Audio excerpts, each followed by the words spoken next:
Hello, and welcome to the annual non-resident taxpayer meeting. I'm Jamie Goodwin, and I am your Channel 18 station manager. I would like to start off by letting you know a few ways to watch our station. If you are in Harwich and you are subscribed to Comcast, you can tune in to Channel 18. If you are elsewhere or you would like to watch via the internet, you can navigate to the town's website, and on the bottom left-hand side, there is a button that says Channel 18. You can click the live stream link, you can watch our in-house on-demand video server, or you could access us through YouTube at youtube.com/Harwich Channel 18. In the future, we have some warrant articles on this year's annual town meeting, which will help improve our audio and visual capabilities in the Griffin Room at Town Hall. Additionally, we are looking to upgrade our playback servers, and this would help others view programming in the future on Apple TV and Roku devices. The town is currently negotiating a new 10-year contract with Comcast. This will allow us to continue to make station improvements through the use of cable franchise fees. Thank you for your time. If you have any questions or comments, you can always email me or call me at the contact information on the screen. And without further ado, I will turn it over to my fellow department heads. Thank you. Hi, my name is Coppola. I am the Finance Director for the Town of Harwich. As the Finance Director, I'm responsible to manage all of the funds of the town, which includes about 110 funds, the largest one being the general fund or the operating budget. The operating budget is the fund where salaries and wages are paid from for departmental employees, which include Department of Public Works, Public Safety, and other departments of administration and such. This year, or the year that we're just finalizing, which was fiscal year 2020, revenues came in about 69,500,000, where expenses came in 68,100,000. The town is audited annually by an independent audit firm. That's scheduled for the last week of August, and it's typically lasts about a week. And then we prepare a comprehensive annual financial report. That financial report is reviewed by an outside organization. It is the Government Finance Officers Association. And the association reviews that report for completeness, accuracy, and then issues a certificate of award, which the town has received annually since fiscal year 2017. The town recently received an increase in the bond rating for the town. The town is now categorized as a AAA bond-rated community, and that's significant because that allows the town to realize lower interest rates when they go out to the bond market to sell bonds for capital projects. Some of the capital projects the town is undertaking right now is the building of a fire station.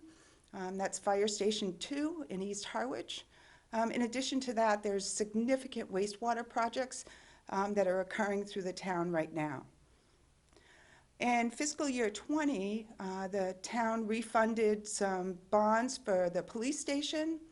The realized savings from that is $500,000 in interest costs over the remaining life of the bond. FY20 was a very interesting year. We were challenged with a tornado in the town of Harwich, and then of course we're all challenged currently with COVID-19. For the tornado, the state appropriated a supplemental bill that allowed the town to apply for $1.1 million in funding, which we received. The expenses associated with the tornado thus far were about $850,000, so that leaves a remaining $300,000 for the Board of Selectmen to decide how they would like to spend that money. For COVID-19, the town has been fortunate enough to have some federal funding to support the cost for PPE, for additional firefighters to support COVID-19 safety, for beach monitors and for the sanitation and disinfectant of buildings that the public is using and town employees are using as well. We are currently in the process of applying for CARES Act funding and FEMA funding to support those costs. The annual budget for FY21 is currently under review and completion. The annual town meeting this year is scheduled right now for September 26th to be held at Monomoy Regional School District, the football field. That meeting will allow the town to appropriate funds for fiscal year 21. And while this is a different year because typically we have a budget in place before the fiscal year begins on July 1st, this year we were responsible for preparing monthly budgets or monthly spending plans as directed by the Department of Revenue.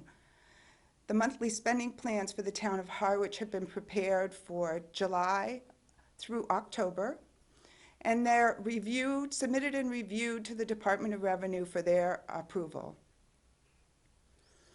We expect the annual town meeting to appropriate funds for the complete fiscal year and look forward to any of your questions that you may have. Please feel free to contact me at any time. Thank you. Hello from the Health Department. My name's Meggan Eldredge. I'm the Health Director, and I am here to tell you a little bit about what the Health Department and Board of Health does for you in Harwich. There's quite a few things we do on a daily basis to keep everyone healthy and safe. The first thing I want to mention is we do water quality testing on all of our public and semi-public beaches, and you can feel safe swimming. We test them this year on Thursdays, and if anything's wrong, we promptly close the beach. And thankfully, the last few years we haven't had any closures. Our beach water quality is very good. We also perform food inspections and license all of the food establishments in town. We go through their paperwork, make sure everyone's certified in food safety, and we do inspections routinely as well as respond to complaints. We do foodborne illness investigations and follow-ups. We also provide a lot of educational seminars to our food service workers, so they are all up to date on the most recent codes. The Board of Health last year did update our tobacco control regulations, and they are in line with the state regulations now of 21 and over for sales, and flavored tobacco products are not allowed to be sold in convenience stores and gas stations. Those flavored products must only be sold in adult-only retail stores now. Other things the health department is responsible for are licensing and inspecting recreational camps for children. We do housing complaints and nuisance abatement investigations. So if you're looking for help on who to call if your neighbor has trash issues or complaining about a housing situation that you live in, you would contact us at the health department. We also inspect and license semi-public swimming pools. Those are the pools at the condominiums and motels and hotels. Make sure that they are safe and clean for our visitors. We also monitor our ponds for harmful algae blooms in conjunction with our natural resource officer and conservation agent. We make sure that anything that looks suspicious gets posted for a algae bloom advisory. Something else is the septic permit program, Title V. If you need a copy of your septic permit or as-built, if you're looking to get your septic system pumped, we have that information. The best way to ask for it is to email health department and ask us for a copy of your as-built, and we can email that right back to you. We do also assist with the sewer project. We are currently in phase 2 of the comprehensive wastewater management plan, and East Harwich sewer system is under construction, and so far we are on schedule to connect to the Chatham treatment plant. We also are very much involved in any building permit review. If you're looking to do any additions or alterations or even build a deck, you would contact the building department, and your permit would be routed through the health department to make sure it meets all of our standards as well.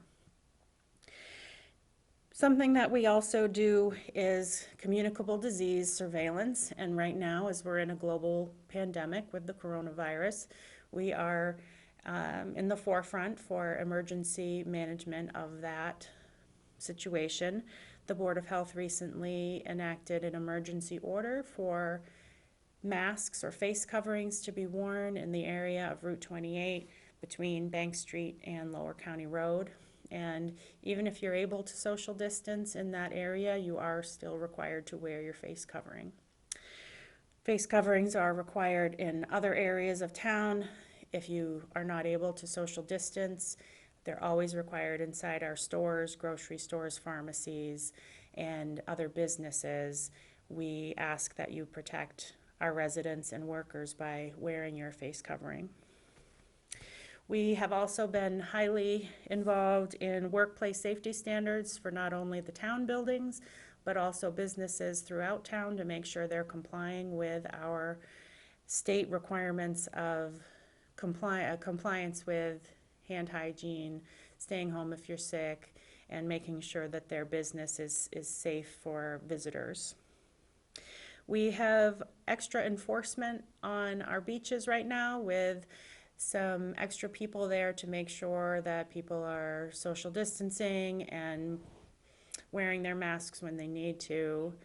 We also have a compliance officer that is part of Barnstable County that comes to Harwich on a weekly basis to do some education and a complaint follow-up for COVID complaints. We do ask that you comply with all of the COVID requirements for traveling, and if you have any questions about isolation or quarantine needs, visit our website as well as the mass.gov website. Those places have the most up-to-date information on COVID. And if you're interested in town-specific COVID numbers, we do a weekly briefing at the Board of Selectmen's meetings on Monday nights. And also, we provide a weekly written update on our website. And we provide current numbers of cases as well as the number of active cases. So I want to thank you for listening, and as always, give us a call or email if you have questions. Thank you. Hi folks, my name is Emily Mitchell and I'm the Council on Aging Director for the Town of Harwich. I'm excited to share with you some of the programs and services we have going on both in ordinary circumstances and specific to COVID-19. Our mission at the COA is to support and advocate for older adults, their families, and caregivers. In ordinary times, we host on-site programs in areas like nutrition, education, fitness, health and wellness, special interest groups, and just generally opportunities to socialize and build relationships. We also work with folks in the community to put services in place, refer them to outside agencies for higher levels of care, and to plan for current and future needs. With the onset of COVID-19, we've really had to overhaul everything that we do. We couldn't host our programs on site, so we've switched to a community-based model. Some of the biggest programs that we've done are our lunch distribution program. So with the help of our fabulous town chef, Linda St. Pierre, we're now putting out about 65 meals per day. She prepares meals that are cold and shelf-stable. We have a group of volunteers who deliver these meals every day with a no-contact method, so they make sure folks are home, leave the meal, and everyone is safe. So we're up to about 300 meals per week, which is really incredible. So we're very thankful to Linda and the volunteers for making that possible. We're also doing grocery and pharmacy support. We've partnered with the family pantry to both place orders that they fill, and then we pick up with staff or volunteers and deliver, again with a no-contact method. They've provided us with food that we can keep on site and get to people immediately when they call and they need staple items. And we've even had staff and volunteers go to grocery stores, pick up food, and bring it to folks at home. We're doing similar things with medications. As long as there's no copay and it's not a special medication, we can have folks go to pharmacies, pick up the medication and bring that to folks at home as well. We're also distributing masks to seniors, to caregivers of seniors, and to any family members who live with seniors. So really we're trying to prioritize kind of the most core essential needs for folks in the community. But as this has kind of grown longer, we're looking to bring back some of the fun things we do at the COA. So we're exploring options for at-home programming.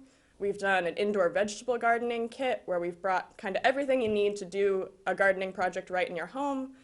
We're giving you the growing bag, the seeds, the soil, the instructions, kind of everything you'd need to do that, to grow some of your own produce and to just do something that's enjoyable.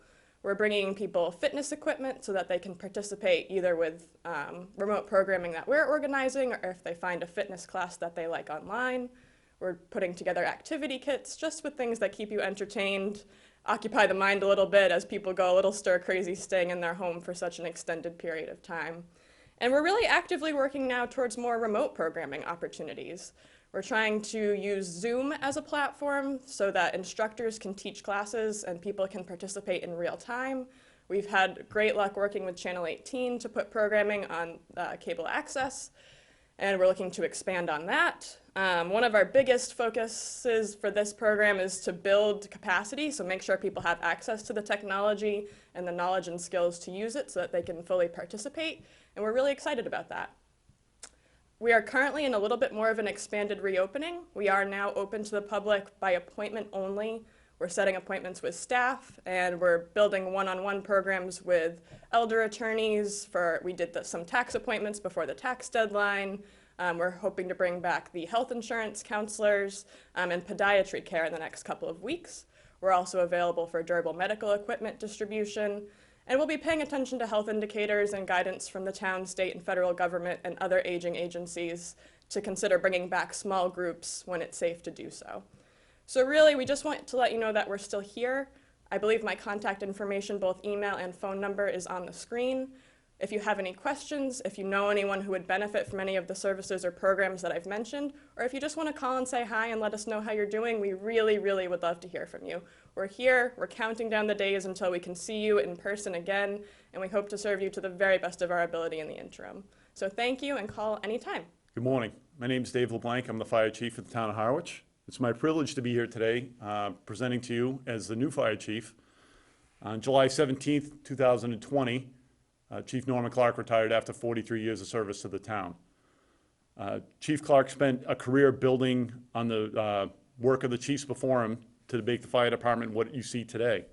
On July 17th, the department did a time-honored tradition of having a last day coffee for the chief, and then we were able to celebrate his last day by escorting him home in the 1927 Maxim, owned by the Harwich Fire Association, the Harwich's first official fire engine. We had a parade through town and celebrated his efforts and his commitment. The following day, we had a change of command ceremony where I was sworn in as chief, and we swore in the new deputy, captain, and lieutenant. And when you make a new chief from within, which the selectmen chose to do this time, everybody moves up. So it's a great day for the department. It's a great day for the town, and we're very proud of the efforts of everybody in the department going forward. One of the other great things that I have is taken over for Chief Clark, as having been the deputy for the past 5 years, is I know the condition the department's in, I know the shape we're in going forward, and it's not a lot of change required. We can just build on the work that's already been done. Your fire department has a modern fleet apparatus that's all in good condition, a brand new firehouse in East Harwich that Chief Clark was a project manager for, and we stand today ready and capable to serve the needs of the community to the best of our ability, and we're in good footing going forward. And that's not to say there hasn't been some challenges. 2019 and early 2020 have been very challenging for both the town and the department. We started last summer out with a gasoline tanker rollover at the Shaws, and then went right into a tornado a week later. This spring, obviously, like everybody, we've been dealing with a COVID virus, and that had some significant impact on the department, both on how we operate, and ironically, it reduced the number of calls that we had for the period of time when the surge was at the greatest in Massachusetts. That decrease in runs we've seen has now gone away, and we're back to operating as we normally would. But there was definitely a period of time where people were uncomfortable about going to the hospital, uncomfortable about contact, and we had a significant decrease. It changed how our personnel operate. It changed every aspect of what we do. Our contact with people outside the department, people had to wear masks even on calls that were non-medical related. Medical calls, they're wearing masks, gowns, face coverings.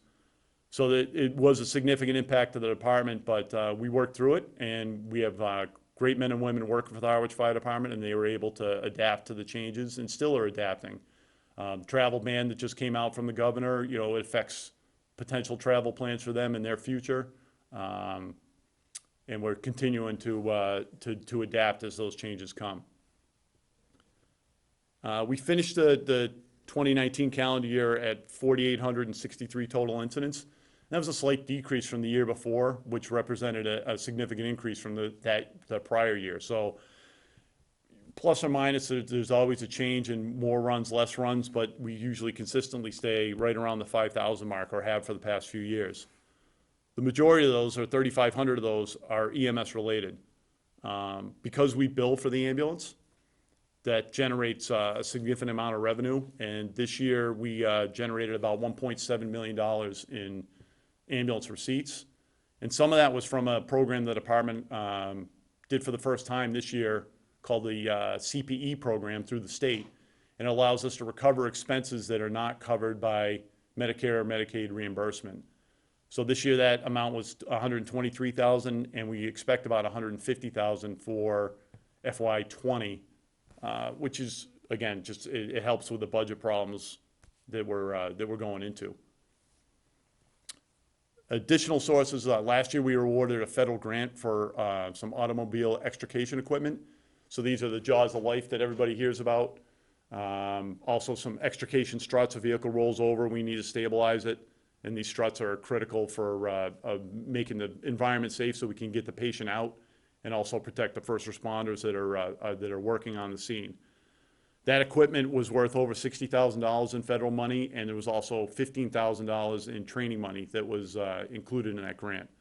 We're just about completed with the grant. We expect to finish it up in the next month. It closes out in September. And the remaining money that'll be left we'll use to buy some much needed PPE for the firefighters, which will be an additional savings to the budget, because we can take that money that's in the budget out, because we'll be able to use the grant money for that. Additionally, this year, last year we amended the capital plan to change our vehicle replacement. We were in line for an engine replacement. We decided to combine that with a ladder for a truck that's called a Quint. It does the purposes of both an engine and a ladder. That was scheduled to be on this year's town meeting, was delayed because of COVID, and we anticipate that it'll be delayed further because of the uncertainty in the budget that we're facing. The good news is that the vehicles that we have are serviceable, and we have good DPW maintenance staff that will continue to make them operational. So we don't see it as being a huge problem, although it does need to be addressed at some point. So as I sit here as your new fire chief, we are in good shape. The department's in good shape going forward, and if anybody ever has any questions, my contact information is provided. Please feel free to reach out and let me know your concerns. Thank you. Hi, everyone. I'm Dave Guillemette. I'm the Chief of Police in the town of Harwich here, and I'm here tonight to give you a quick rundown of our police department, touch on a few things. We obviously can't touch on everything, but just a few things. But I thought it would be appropriate to start out tonight by reading our mission statement. I'm not sure how many of you have seen it. It's posted throughout our building and in our lobby. And I think it gets to the essence of who we are and what we do. So I just want to read it to you. The members of the Harwich Police Department believe in making a positive difference in our community by providing legitimate and equitable law enforcement with a strong focus on active community engagement and community service. Our primary concern is the health, well-being, and safety of all those we serve.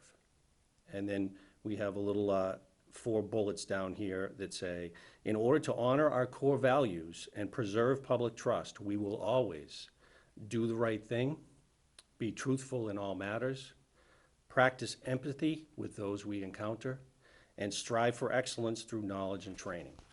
So that's our mission statement, and I think it gets to the essence of who we are and why we do what we do. let me give you a rundown of a quick rundown of our police department as it is right now. We have 35 full-time officers, including myself, and that breaks down to myself, my deputy chief, 2 lieutenants, 5 sergeants, and 26 police officers. Also included, employed by the Harwich Police Department, are 5 civilian dispatchers and 2 civilians, a records clerk, and my administrative assistant. We also have 5 special police officers, but they do not work the road like a full-time officer. They mostly do traffic work on details, assist us with filling those details. As far as staffing goes, we're currently down 1 full-time police officer and 1 full-time dispatcher. This has not created a serious issue at this point, but eventually we would obviously look to fill those positions and come up to full staffing. Thankfully, up to this point, we have had no employees come down with COVID-19, so we have not been impacted by that to any great extent. We've had a number tested, and thankfully they were all negative, but that has not impacted our operations up to this point. So the past few months, as you are all aware, has been very challenging for everyone, and the police department as well. But I'm very proud to report that our officers have risen to that challenge, and they continue to do their job and serve this community with honor and integrity. And I'm extremely proud of each and every one of them. So as far as calls for service go, this summer, I looked at the numbers for May, June, and July, and we're down about 1,500 calls this year, and that's attributable to the COVID lockdown and limitations associated with that. So calls for service are down. But as things opened up and some visitors started to arrive, we did start to see an uptick in issues in the Harwich Port area, notably along the beaches, large gatherings of kids and underage drinking going on, some disturbances, boisterous behavior, as well as some issues related to the corridor, the business corridor at closing time, some open containers and some loud activity and groups gathering, waiting for rides, etc. So in response to that, we've increased our presence down there in Harwich Port to try and to keep things under control, and we've increased our patrols along the beaches as well, and it seems to be having an impact. So that's how we're addressing that issue. I'd like to touch on a little bit. Harwich PD also has some special units that we can deploy depending on what the situation is, and those would include the mountain bikes that we have sometimes out on patrol. We've got 2 motorcycles and 2 certified riders for the motorcycles, and we also have 2 ATVs.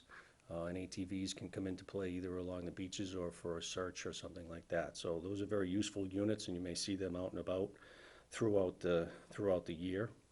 I think another important piece to mention is that Harwich PD is a member of the Cape Cod Regional Law Enforcement Council, and that allows us access to regional assets that we as a small department would most likely not be able to have access to.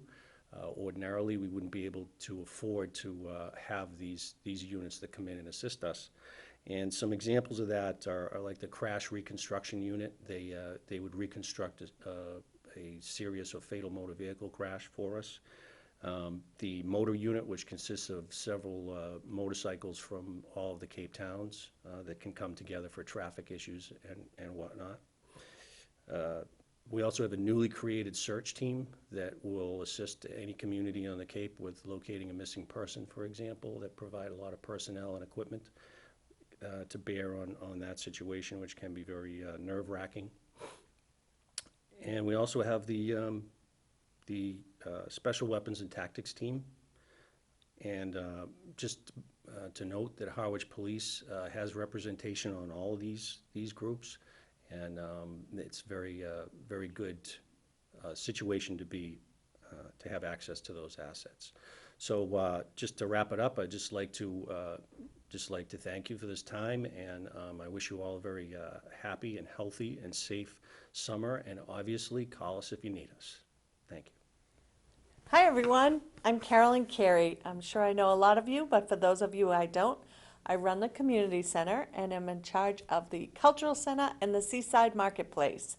And I'm so grateful to Channel 18 who's going to let us come in here and give you just a brief overview of what we do. But I will tell you a few times that if you need to know any additional information, don't hesitate to jump on the town website and check us out under any of those titles, the Community Center, the Cultural Center, or the Seaside Marketplace. We have listings under all of them that will give you information on everything that we do. Things have changed just a little bit, probably since the last time we talked. I have my mask in front of me, but I'm in a room all by myself, so I get to talk to you. But this is what you'll see if you come to any of our buildings. Everyone is wearing masks. That's really important, even at the outside venues at the Seaside Marketplace. So let me tell you that our Seaside Marketplace is up and running down at Saquatucket Harbor. You don't want to miss that. We have several vendors who are coming in August. Look for the high tide designs, a lot of Cape Cod, Harwich, Chatham, t-shirts, sweatshirts. They have great things. Seabreeze treasures. Anyway, our whole schedule is listed on our website. If you're interested in any of the marketplace, it's such a wonderful place to go visit. It's outside. Please wear your mask, but just take in that venue, enjoy the harbor, and check out the Seaside Marketplace. It is open and will be open all of August and into September, so don't miss that. Additionally, if you're interested in renting a space at the Cultural Center, some of you may or may not know we do have some smaller spaces left available for renting, and you can find that information again on the town webpage. If you go to the Cultural Center, there's a whole packet on studio rental information that you can get. That's at the Cultural Center at 204 Sisson Road. Quickly, I wanted to let you know that if you are in the market or looking for the town reports, we do have them here. Our building is open, so you can come in and pick those up. I know some others are by appointment only. We're currently open to the public and are happy to have you in. We're open until 4 o'clock right now. Our hours may change, and we'll update on Channel 18. Next, let's tell you about the community center. We do have some groups and organizations coming back. We are meeting with smaller groups and we're trying to put people in larger rooms. Everyone must wear a mask. What's really important is that we can still do passport appointments, but people should know that is by appointment and that the passport agency themselves are running very, very far behind. So you want to, I know people aren't thinking about traveling, but if you're going to be traveling later or your passport's about to expire, you do have some time, just give us a call. We'll help you through that process as well. So you can get your passports here. If you're looking for any of the clubs and organizations, give us a call. Some have decided to come back and some have not. So we will keep you informed about that. Our activity rooms can hold up to 10 people. The multi-purpose room is between 25 and 30 people. And the gym is anywhere from 35 to 50 people, depending on what we're doing and how it's set up. And all that information can be found on our website.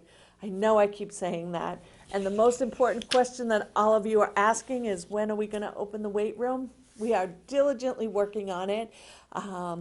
As you know, there are new rules and guidelines, and because ours isn't an actual gym, it's more of a room, we have to have enough distance between people. People will still need to wear their masks. If you don't wear masks, you have to be 14 feet apart, which would limit the amount of people much greater than what we have. We're currently looking at doing a sign-up system. So people will be able to sign up for the hour that they want. We're going to have 1.5-hour blocks, 6 people at a time. And that information will be coming to anyone who's been a member of the weight room. We're going to do a robocall out just as soon as we get the go-ahead to open up. So we've been trying to make it as user-friendly as possible and invite everyone in. And I know I'm talking a mile a minute, but 3 things I want you to remember. We're happy you're here. We hope we can help you. And if you need any more information, don't hesitate to give us a call or stop by the community center or check out our webpage. I'm Carolyn, Carey, and I thank you for listening and look forward to seeing you again. Stay well. Hi, my name is Eric Beebe. I'm the Harwich Recreation and Youth Director and Beaches, and I'm here to give you a little report on our non-resident taxpayer meeting for beaches and everything recreation related. So I'm going to kind of go down my list here. For our beaches this year, despite the current circumstances, as everybody knows, it's been an interesting summer. We are fully functional at the beaches. We have a full complement of staff. We have 32 lifeguards, 7 gate attendants, 3 beach supervisors, and 2 parking enforcement officers. And we have a high rate of return this year for staff, which is great. We have a very veteran staff. A lot of kids that were in college that lifeguard for us had internships that were canceled. And unfortunately for them, but fortunately for us, we have them back. We also have 10 new employees this year. They're called COVID compliance personnel. They are monitoring all our town beaches for following all the state guidelines as far as social distancing, masks, ball playing, anything that's allowed or not allowed at the town beaches. And the response so far has been really good. We've had good interactions between staff and patrons, no issues at all, and we thank the public for that. Our parking, the differences this year at the beaches, our parking restrictions currently in place are at Pleasant Road Beach and Earl Road Beach. Those two lots are blocked off.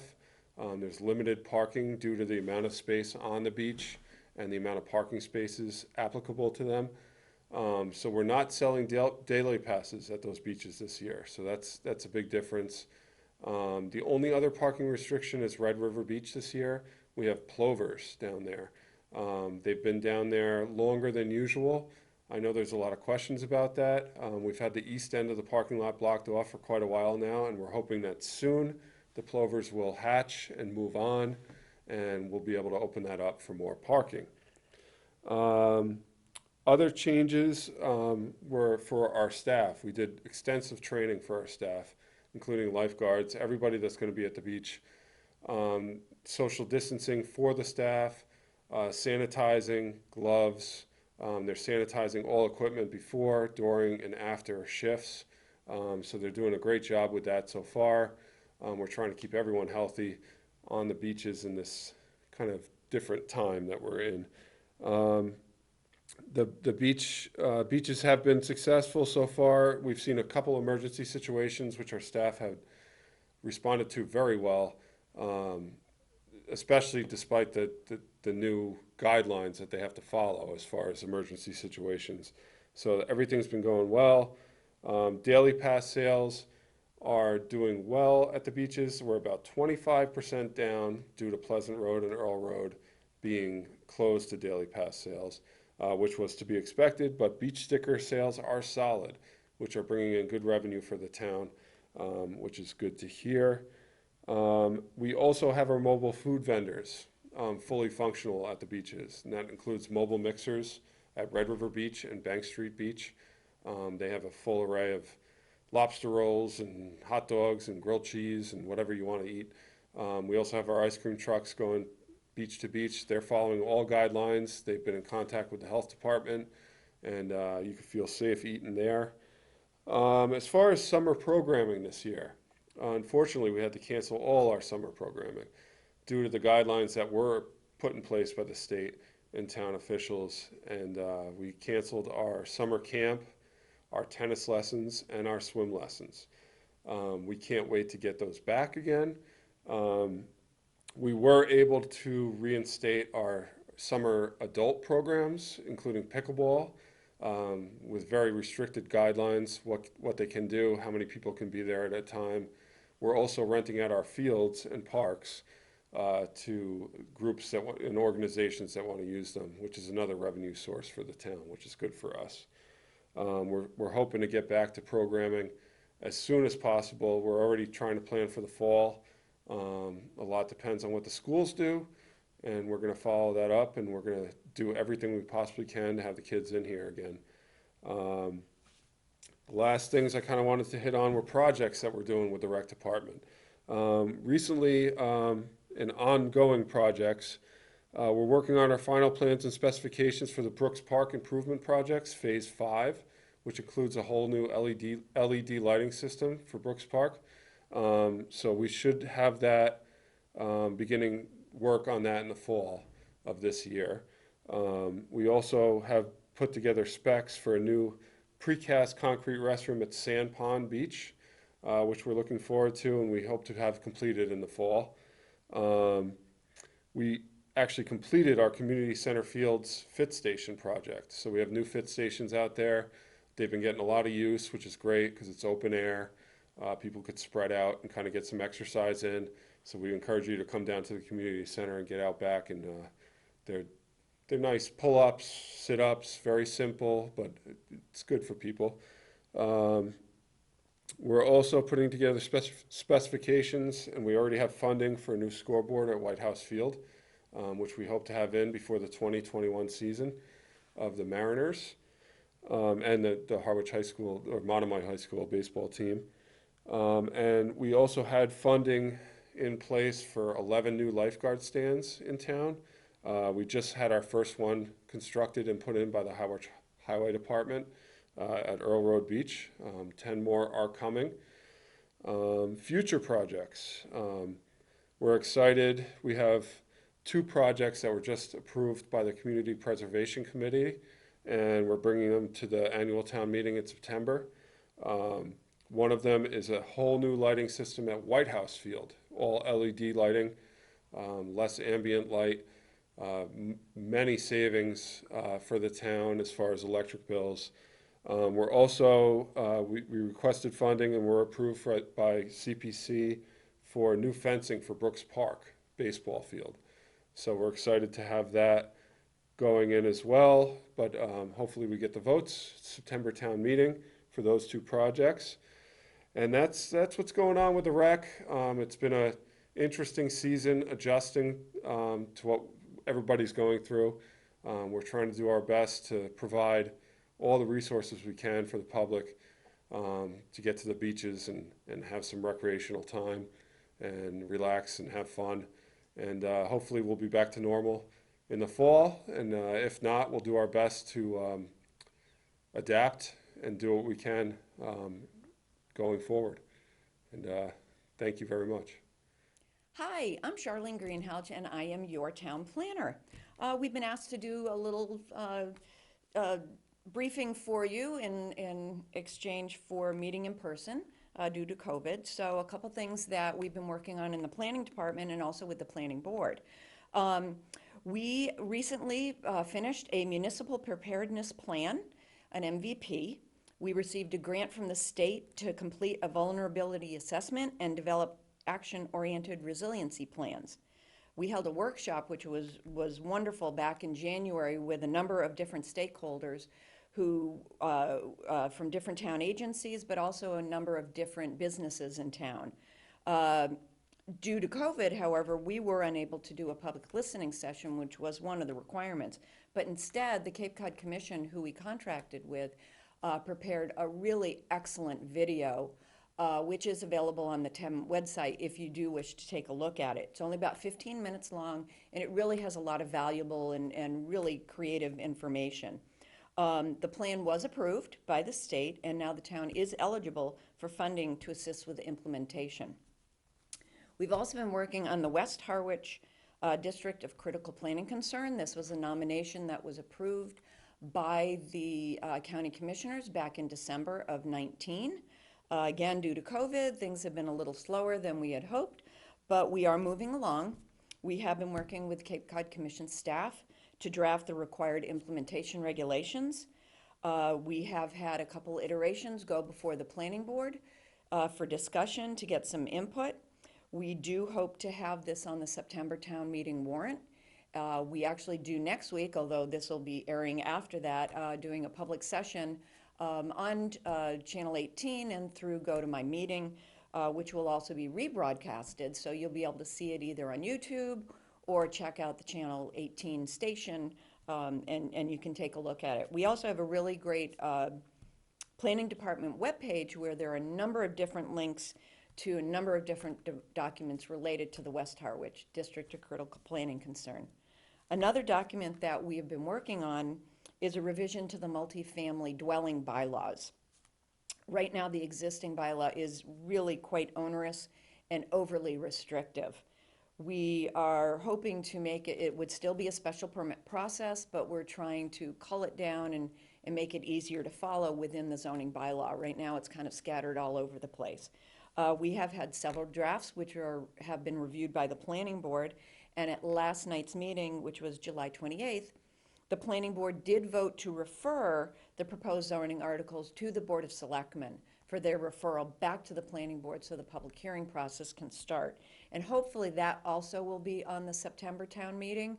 I know they're trying to kind of cull that down to have that not be so onerous, but we are hoping we can get this on there because we definitely have a need for housing, workforce housing here in the Cape and in particular here in Harwich. There's a great need for that type of housing. And also, last but not least, and I think you've heard this before, but I am retiring in November. I know you heard that I was retiring in September, but frankly, due to the COVID situation, and having been a public servant for 33 years, I felt it was not appropriate for me to be retiring at that time. I knew that getting a new planner in here was going to be very difficult, if not impossible, so I decided to stay on through November. I will definitely help the town to, work with whoever that new person is that they eventually hire and try to make it as smooth a transition as I possibly can. So with that, thank you for allowing me to be your town planner over the last, I think it's 3 years now. I've enjoyed it, and I've enjoyed public service for the last 33 years. Thank you. Hi, I'm Amy Usowski, and I'm here to tell you a little bit about the Conservation Department for the town of Harwich, what we do and what we've really been doing this year. So first, the Conservation Department and the Conservation Commission is responsible for upholding the Massachusetts Wetlands Protection Act and the Harwich Wetlands Protection Bylaw. What this entails is working with waterfront property owners to ensure that the projects they wish they do on their property, be it building a new house, removing vegetation, really any alteration within the 100-foot buffer of a wetland or 200 feet of a river, meets the state and local regulations. Our department consists of 2 staff members, myself as the conservation administrator and an assistant conservation agent. In addition to upholding federal, state, and local laws, our department and the commission, which consists of 7 volunteer members, is also responsible for taking care of over 1,000 acres of conservation land. We do this with assistance from the Harwich Department of Public Works, the Conservation Trust, and many volunteers. If you would like to volunteer with us, please contact me. In the past year, the Conservation Department and Commission has put an emphasis on trying to better manage our conservation lands. The Commission is currently evaluating alternatives on how to manage the old cranberry bogs in the Bell's Neck Conservation Area, now that there is no longer a lease there. Options range from releasing the bogs to grow cranberries or other agricultural products, all the way to full naturalization. There will be a public meeting about this at the end of September or early October, and we urge the public to participate. You can contact our office for details. You can go on the town website and find our contact information there, both phone number and email. Our department is also in charge of monitoring state-listed shorebirds, like piping plovers, on our town beaches. When I say state-listed, that doesn't just mean endangered, it means threatened, species of special concern, etc. Many of you may have noticed the concrete barricades blocking off a section of parking at Red River Beach and symbolic fencing consisting of stakes and twine at both Red River and Bank Street Beach. By law, if the town wishes to clean their beaches or to keep beaches open to the public where state-listed shorebirds are, we're required to fence off sections. This year, more of the birds nested than usually do on our town beaches. Once the chicks fly, we can remove those barricades. However, with more nests We had more chicks this year over a prolonged period of time, which is why you may have noticed the barricades up for a longer period. Currently, all of our chicks have flown and all the barricades and fencing have been removed. We appreciate the public's patience and understanding this summer. Lastly, and in closing, if anyone is interested in more about what the Conservation Department does, would like to volunteer, please email or call me. You can contact us via the website. Our email is there, as well as our phone number. Thank you very much. Hello, my name is John Rendon. I'm the harbor master for the town of Harwich, and I'd like to just give you a quick rundown of some of the department's activities and accomplishments over the past year. So with the staff of 4 full-time staff that we have, and we augment with 3 seasonal positions, we provide, our core mission is providing maritime assistance to mariners and vessels in distress. We enforce mass general laws relating to vessel operations. We maintain our waterways through dredging operations. We have a number of private town aids that we maintain, aids to navigation. We operate our marine pump-out facilities for boaters, and we manage a 202-slip marina that's very active during the summer. And we administer the slip mooring, offloading, permitting processes throughout our facilities. So from an operational perspective, so far this year, we've had 35 maritime assistance cases. What kind of cases? We have boat tows, groundings, boats needing to be dewatered, etc. So it's been a busy season so far. We maintain patrol boats and pump-out boats at Saquatucket Harbor, over on Round Cove, the Pleasant Bay side, and we also have a patrol boat always on Long Pond that we patrol. So let's talk marine operations. So far, it's been a busy season. Obviously, we are in the COVID-19 pandemic circumstances, and yet our marine operations have remained strong. We're full between our permitted boaters and our transient boaters. It has been a very active season.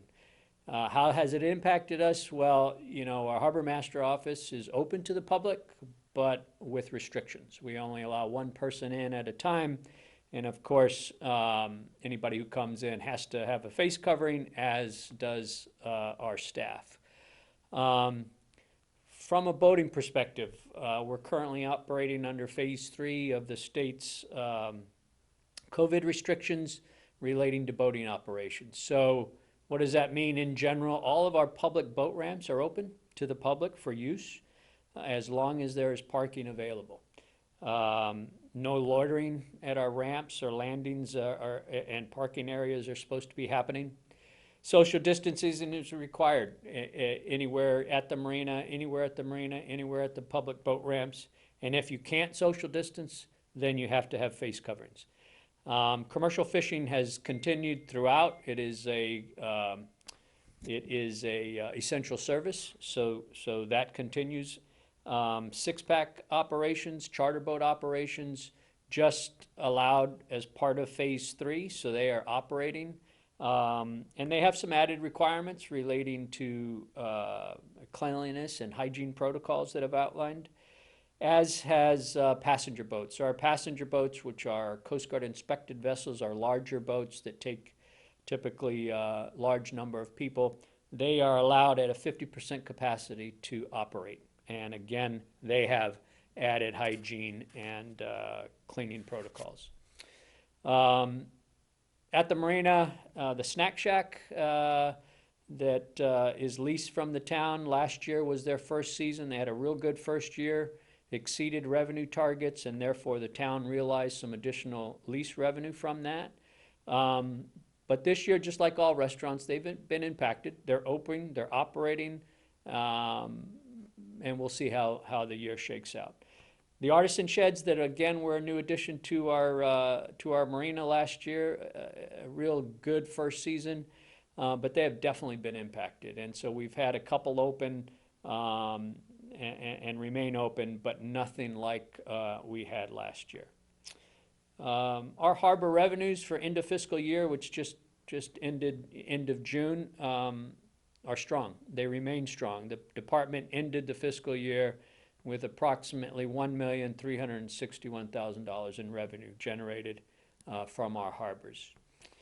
Dredging happens every year, and this past season, we dredged Allen Harbor Channel, which pretty much is every year because we have chronic shoaling in that channel. The Barnstable County dredge removed 6,074 cubic yards of material, and we also dredged Witchmere Channel. And again, the Barnstable County did that work, and they removed 1,754 cubic yards. All of that material was put on our public beaches for nourishment. We added good sand to Gray Neck, Earl Road, Wauwatosi, Atlantic, and Ocean Avenue beaches, Pleasant Road Beach, and we actually trucked sand over to Red River. So good dredge season and some good nourishment for our public beaches. As was the case last year, we again received a state grant from the Mass Executive Office of Housing and Economic Development, $36,000 to put towards our dredging costs. So that was a good thing. Some of the upcoming projects that the department has. Our Round Cove boat ramp, we're trying to replace that ramp. We had the design and permitting of that project completed by GEI Consulting, contracted with GEI Consulting. We put it out to bid. The town received 2 competitive bids for that project. The low bid came in at $219,483. So moving forward, we required town meeting approval for some supplemental funding in the amount of about $106,000 to complete that project. So whenever town meeting happens, we'll see if that gets approved. My hope is that we can start that project late fall or early spring upcoming.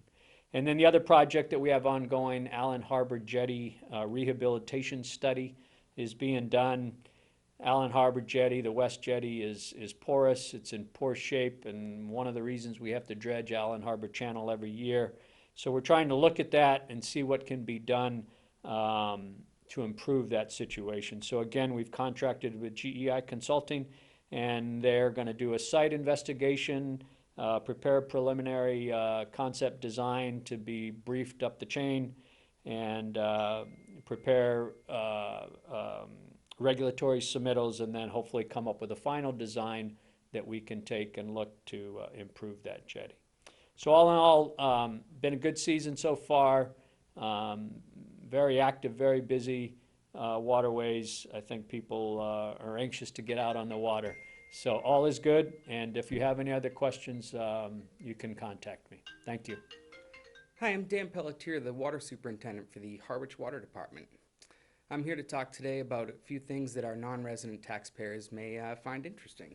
So the Water Department here in Harwich pumps water from 5 well fields that contain 14 groundwater wells located within the Monomoy Lens. After being pumped from the ground, the water is then treated at one of our 5 corrosion control facilities.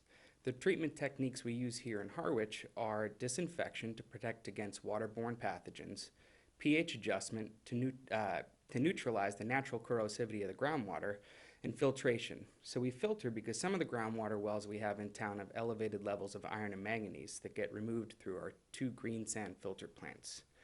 After the water is treated, it enters the distribution system that consists of approximately 280 miles of water main, ranging in size from 2 to 16 inch. We have approximately 1,400 hydrants, 1,800 gate valves, 3 water storage tanks, and approximately 10,000 residential, commercial, and fire services. Information regarding water quality in Harwich was recently published in our Consumer Confidence Report. And the Consumer Confidence Report is available now on the department's website at harwichwater.com/CCR. And that's a direct link to that report. The CCR is published annually and contains the results of all the various water quality sampling we do throughout the year. One of the contaminants of emerging concern this year we sampled for are PFAS, or perfluorinated or polyfluorinated compounds. You may have seen things about this in the news or on social media, but I'm happy to report that the samples that we took here in Harwich came back with no presence of those compounds in the drinking water. So the water system here in Harwich is under the authority of an elected board of water commissioners. At the 2020 town election, the voters approved a charter change to expand the role and authority of the Water Commission from a 3-member board to a 5-member Water and Wastewater Commission. The charter change expands the role, offering similar responsibility for the administration, maintenance, and operation of the sewer system. It should be noted that the Board of Selectmen will retain responsibility for the design and construction of the town sewers and for the implementation of the comprehensive wastewater management plan. Ultimately, what this means is that the Board of Selectmen will be working with the town's consultants and design engineers to design and construct the infrastructure. Once completed, the newly formed Water-Wastewater Commission will be responsible for managing the day-to-day operations. And although last year has been quite hectic with the tornado, we had a fuel tank rollover, and we've been navigating COVID-19, the department was able to accomplish some important infrastructure upgrades. Wrapping up at the tail end of fiscal year 19, the department completed a water main repair on Lothrop Ave, which included a horizontal directional drilling of approximately 300 feet of 16-inch water main underneath a tidal culvert. Additionally, we're wrapping up our water service renewal project that replaced 89 of the old steel water services from the water main to property line along Great Western, Queen Anne, Route 39, Main Street, Depot Street, and Depot Road. We have a number of projects in the pipeline again that were approved in 2019, including the Pleasant Lake tank upgrade, which is going to increase the diameter of the fill pipe to resolve some hydraulic issues we're experiencing at the tank. Additional funding for replacing the generator at our main facility, which powers backup power for the main facility, 3 drinking water wells, and our main office. And continued support for these upgrades and infrastructure projects has allowed our department to maintain the highest standard of operation. This past year, Mass DEP conducted its triannual sanitary survey of the Harwich Water Department. Sanitary survey is conducted and involves staff from Mass DEP coming down to the department and inspecting all of our assets, inventory, operations, and record keeping. Some of the things Mass DEP noted in their survey is that the Harwich Water Department has excellent managerial systems and staff obviously dedicated to protecting their customers' health and safety. All facilities were found to be meticulously maintained. All required documentation satisfying Mass DEP's requirements is kept in orderly files. Additional notes where all wells and well houses were in good to excellent condition, and another statement stating that the public water supplier has an excellent administrative tracking system, a robust process to ensure required tasks and follow-up actions are performed in a timely manner, and that each staff has detailed job descriptions enabling other persons to cover functions in the event of absence. So overall, we had a raving review from Mass DEP. Continuing 2020, we've had a big year in terms of pumping. We're currently trending where we were pumping in 2016, which was one of our highest years to date. The peak date so far this year in 2020 was on July 27th, a few days ago, and we pumped 6.58 million gallons. This year to date, we've pumped over 453 million gallons, which for the same period last year, we had only pumped 363. So we're almost 100 million gallons above where we were last year.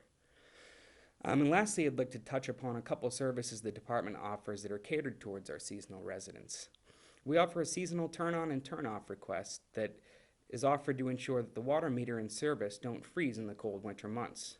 If you'll be away from your property for an extended period of time, we recommend that this seasonal service be performed. Under this service, a technician will come out to the property, will remove the meter from the plumbing, and drain the water service for the entire property. The cost for this service is $50 and is billed regularly twice a year in your water bill. Additionally, we offer a service type protection plan.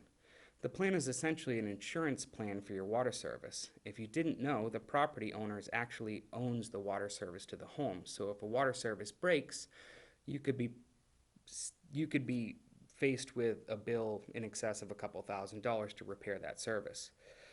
The service type protection plan is an annual fee of $68, billed quarterly at, I think it's $17 a quarter.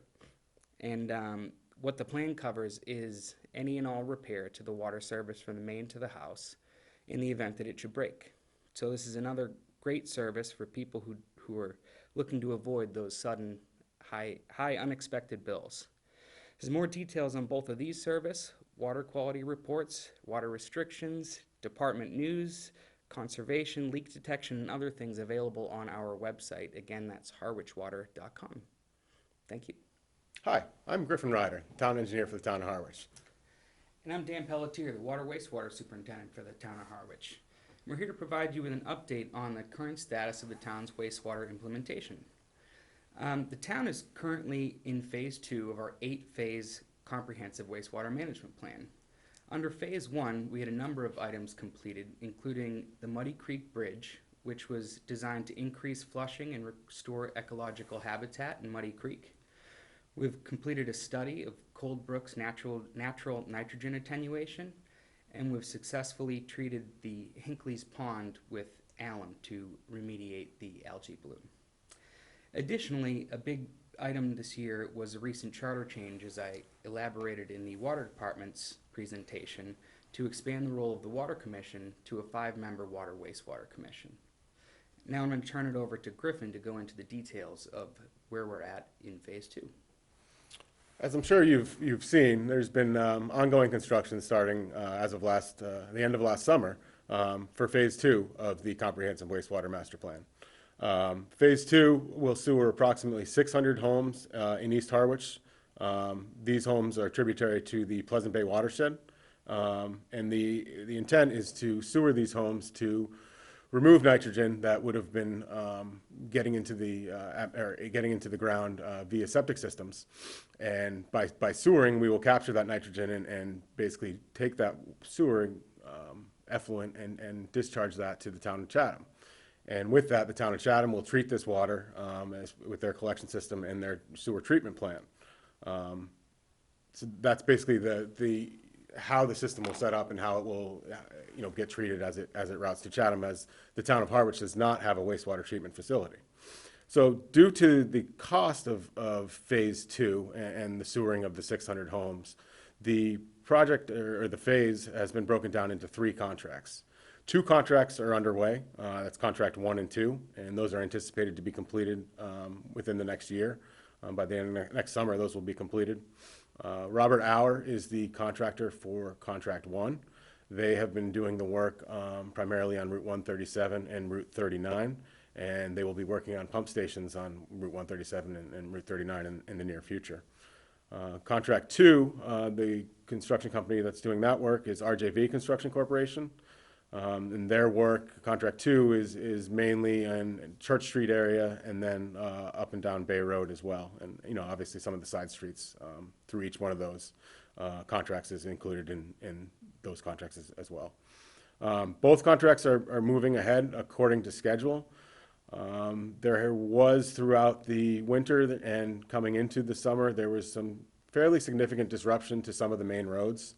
Route 137 and Route 39 had some significant detours, and these were needed in order to get the sewer into the ground in those areas. The good news is those major disruptions on both 137 and Route 39, which were associated with Contract 1, and Church Street and Bay Road, which were associated with Contract 2, the majority of that major disruption, that work is now completed. So moving forward, there will not be major detours and things of that nature as we had seen in the past, which is a good thing. There will be some disruption here and there when they have to do some work on side streets, but it'll be much more compact and not as strung out as far as it was with some of the detours that were in place previously.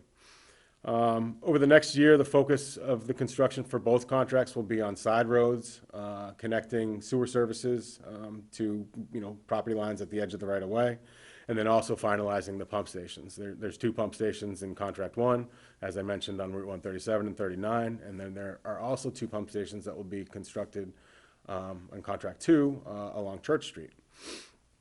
So that's what's happening with those projects. Like I said, they are on pace for meeting the schedule and will be completed by the end of next summer. And the disruption over the next year will be less than what we've seen over the previous year. The other part of phase 2 that does not include putting pipes into the ground is as Dan mentioned in phase one included a Coldbrook natural attenuation study. Phase two actually includes the implementation of that study. So that study has morphed into a design. We're working with design consultants to complete the design for this project. And it's quite an interesting project, and its value that it provides is it will provide nitrogen removal, but it'll do so in a way that we take advantage of the ecological areas and ponds and the old cranberry bog along Bank Street. Basically, instead of putting pipes in the ground, we can capture the incoming groundwater and remove nitrogen naturally through vegetation and flushing, which will be a nice improvement. And basically what that means is it'll allow us to do less, pipe in the ground, hard infrastructure for other phases of the CWMP, because ultimately we need to meet a nitrogen removal, and we're trying to do that with multiple layers of attack, so to speak. For that project, that project is tributary to a different watershed. That's tributary to the Saquatucket Harbor watershed, and all of these different watersheds are required to remove nitrogen, some at different levels, and that's all documented in the CWMP. But this will be a nice way to address some of the issues that we've been seeing at Saquatucket Harbor. And for that project, the pre-construction monitoring is underway, and the design is ongoing. So within the next year or so, we should have a final design and then move towards construction on that. In addition to those elements, we're also working on, quantifying what the improvements will be associated with phase two and the sewering that'll be done in East Harwich.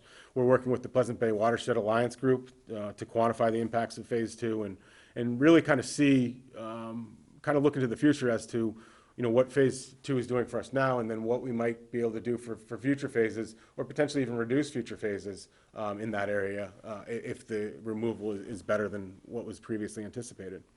And then one other thing that we're working on, you may have heard of DHY, which is the Dennis Harwich Yarmouth combined sewer group, so to speak. And we're working with an engineering consultant to develop some potential flows that we might be able to send to this combined treatment system.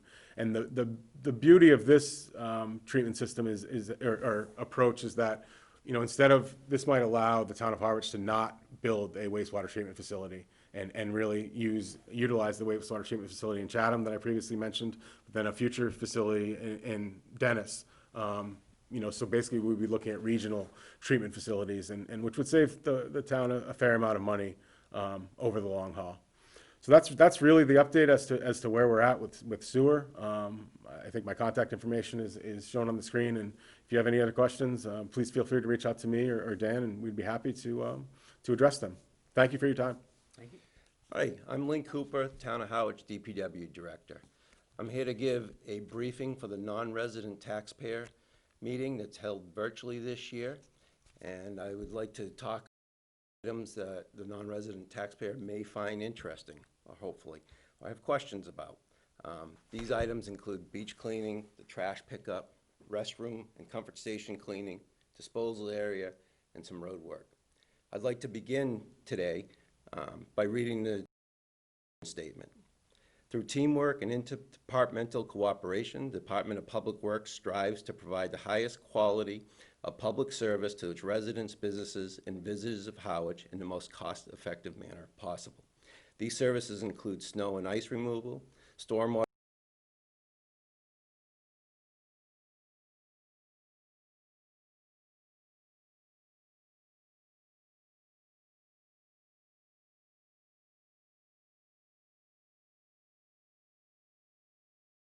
a single team. These include the highway, disposal, parks, cemetery, facility maintenance, vehicle maintenance, and custodial maintenance. Some examples of the tasks they perform are cleaning of the beaches and restrooms, trash collection, and roadside maintenance, maintenance of parks, cemeteries, maintaining public buildings, solid waste disposal and recycling services, and maintaining the entire town's fleet of vehicles and equipment. This is certainly not an all-encompassing list, but it gives you some perspective. In fact, if you live or or visit the town of Harwich, in some way the DPW has performed a service that you're utilizing. The town has 22 town-owned beaches, with 5 of those getting surf rake service a few times a week. Those are the main beaches, include Red River Beach, Pleasant Road Beach, Earl Road Beach, Bank Street Beach, and Brooks Road Beach.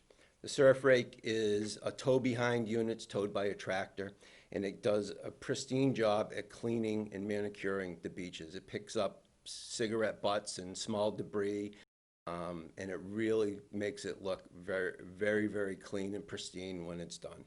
And it's the guy who does it, his name's Dave Rydington. He does a fantastic job, and we get compliments all the time on the conditions of those beaches. Trash pickup. The DPW has 88 trash cans deployed at 38 different locations during the summer season. We define the summer season as Memorial Day through Columbus Day. And those locations receive trash pickup Monday through Thursday, once a day, and then twice a day on Friday, Saturdays, and Sundays. During the off-season, we contract that somewhat to 19 locations and 29 cans that are picked up on an as-needed basis. The public restrooms. The town has 11 public restrooms that are usually open May 1st through Columbus Day. Due to COVID-19, we did not get the restrooms open this year until June 23rd. All the comfort stations are receiving cleanings, all the beach comfort stations are receiving cleanings twice per day, and extra sanitization is going on to deal with the COVID-19 requirements. The town's disposal area. The only thing you should notice that's different this year due to COVID-19 is that we've transitioned to a single stream recycling model. That makes the, which essentially means you can take all of your recycling and place it in one container. We made that move to move the Recycling Act along as fast as possible. We've limited some parking in the recycling area, and believe it or not, it's been working out pretty good. The convenience does come at a cost. Rather than being paid for recycling or a break even, we are ending up paying a little more about the costs of trash, actually. We will be returning to a source separated model as soon as the COVID-19 pandemic is over, or we have some relief of some of the requirements. But it's been working out pretty well so far. The road work. Usually we do not allow road construction, road work to happen from about the 3rd week of June through Labor Day. However, you may notice some construction activities in East Harwich that are due with the town's sewer project that's been going on. These are isolated to smaller side roads, and we're not allowing any of the work to take place on any of the main roads like 137, 39, Church Street, etc. Rest assured that when all of the sewers are installed, the roads will be resurfaced and appear brand new. The last thing of the road work I'd like to talk about is National Grid. Over the last 2 to 3 years has dug up 9.5 miles of road in Harwich. Those roads are all slated to be repaved this coming fall or spring 2021 at the latest. So that'll bring, that combined with the sewer project, will be a lot of new roads in town at the conclusion of these. And that concludes my remarks. Hello, my name is Roman Greer. I'm the Director of Golf for the town of Harwich. The town operates and owns a beautiful golf course on Oak Street, just north of Monomoy High School, called Cranberry Valley.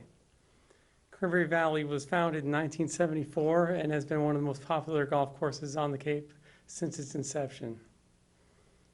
A few things the golf course is known for are its great playing conditions, mostly a testament to our wonderful superintendent, Sean Fernandez.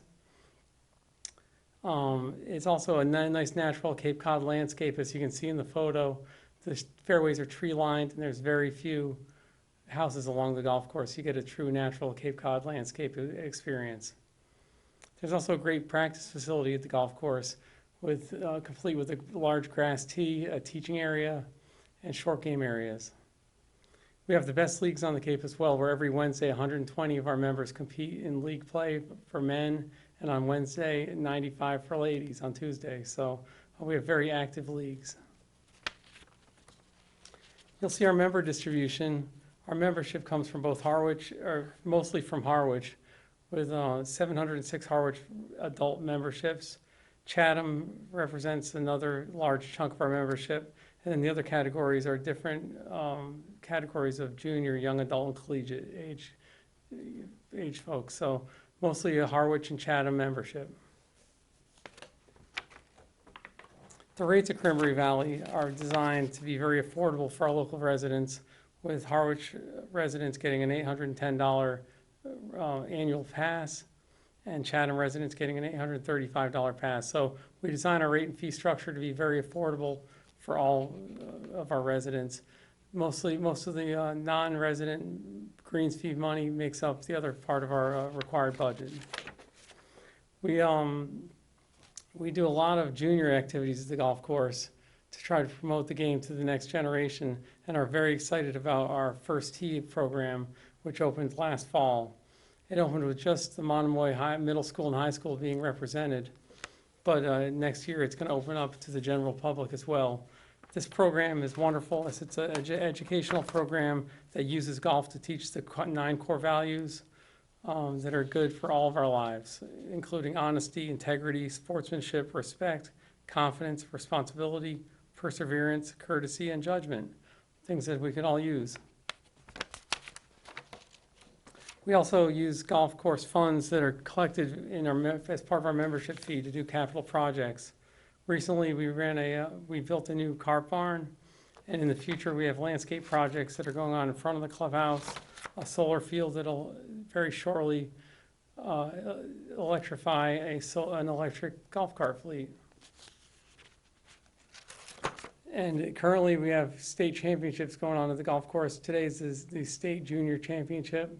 And we also are running club championships this weekend. We run member guest and member events, as well as local charity events at the golf course. We hope that you'll stop by or call Cranberry Valley for more information.